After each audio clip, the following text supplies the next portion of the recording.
On Saturday, the Sooners will have the opportunity to avenge that earlier loss when they play host to the Red Raiders at Lloyd Noble Center. Oklahoma, 15-8, 3-7, has lost 3 of its last 4 games at home and 5 of its last 7 games overall, and is hungry to stop the bleeding. Texas Tech, 18-5, is currently tied for 4th place in the Big 12 standings with Kansas, both with a 6-4 conference record, but the Red Raiders have lost their last 3 conference road games.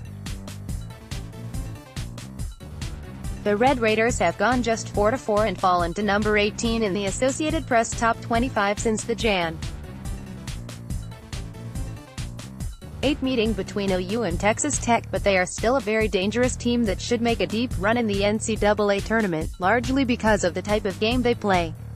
Oklahoma leads the all-time series with Texas Tech 39-24 and is 24-7 against the Red Raiders in Norman.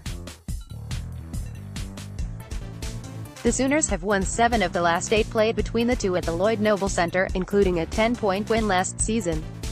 Texas Tech scouting report: the Red Raiders are very sound on the offensive end, but they are an outstanding defensive team, and that has been the biggest factor in Texas Tech's success this season.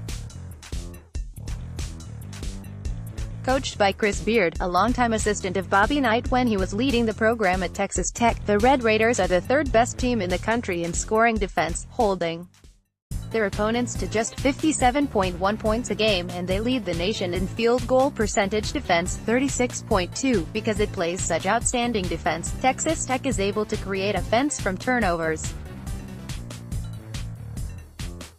The Red Raiders average 7.3 steals per game, second only to Kansas State. Sophomore Jared Culver leads the Red Raiders in scoring, averaging 17.8 points per game, 3rd best in the Big 12, and they have 2 other starters, guards Matt Mooney and Davide Moretti, averaging nearly 11 points per game. Culver had 23 points and collected 13 rebounds in Texas Tech's earlier win over the Sooners. Christian James, 15.8, and Brady Manick, 11.6, are averaging in double digits in scoring for the Sooners, but there hasn't been much consistency in the scoring column by the other OU starters and reserves of late. And the problem has been compounded because of a scoring slump by James. Over the past 3 games, James has averaged under 10 points a game and shot just 25% from the field. He needs to regain his confidence on the offensive end, and other Sooners need to step up and contribute more offensively and defensively. Whose success in the early season can be attributed in great part to a balanced scoring attack that made the Sooners more difficult to defend.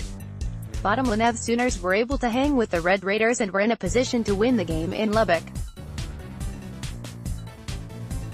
Oklahoma historically has been difficult to beat at home, but that has not been the case against Big 12 opponents through 5 conference home games this season.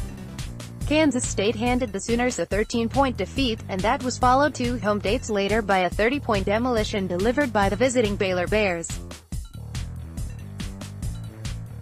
Iowa State had a more difficult time on Monday, but still escaped Norman with a W. Oklahoma is due for a big game, especially at home, but to do so against a very good Texas Tech bunch, the Sooners must protect the ball, prevent second-chance scoring opportunities by controlling the defensive glass, and put the ball in the basket with a greater consistency.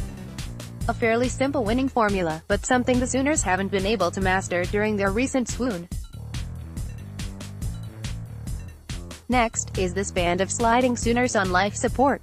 I have a good feeling that Texas Tech is going to find itself in the wrong place at the wrong time on Saturday. The Sooners finally ring up their 16th win. Oklahoma 71, Texas Tech 65.